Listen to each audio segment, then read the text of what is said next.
आज रथयात्रा तेजी बेले मुई नुआ पैंट सार्ट टिके पिंधिकी रेडी हो जाए सांग मान कर रथयात्रा देखी जीवार लगे यात्रा देखी जी सुज नहीं पिंधले भल लावा क्या बोली भाविक फिर सुज बाहर कर पिंधबार लगे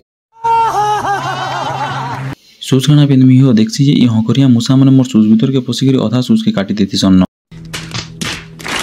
लेट होती न बोले सांग मैंने घन घन फोन करते बोले जाना होते हेतुपा बोले हे बटा सुज के पिंधिकी बाहरी जासी मत बाहरी मोर सांग के पहला जीवार देसी बोले लालगुड़ा के धरिक बाहरी आसी मोर सांग के मोर सांग एका मोर लालगुड़ा के रखी देसी सब चलते बाहरी पड़सन यात्रा देखी जीवार लगी पहुंची रथ टे खिचमु बोली भावसु देखसु सब आड़े पूरा फुल जाती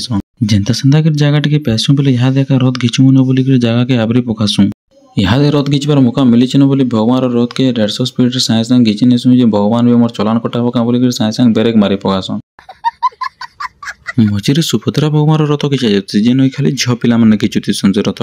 गोटे गोटे कर सब भगवान रथ के खिची आनसु मौसी मंदिर निके सब रथ मौसी मंदिर निके पहुंचला पहंडी विजय कर मौसी मंदिर रे स्थापना करा आज लगे नेक्स्ट मिल आउट मिनी ब्लॉग रे तब तक बाय।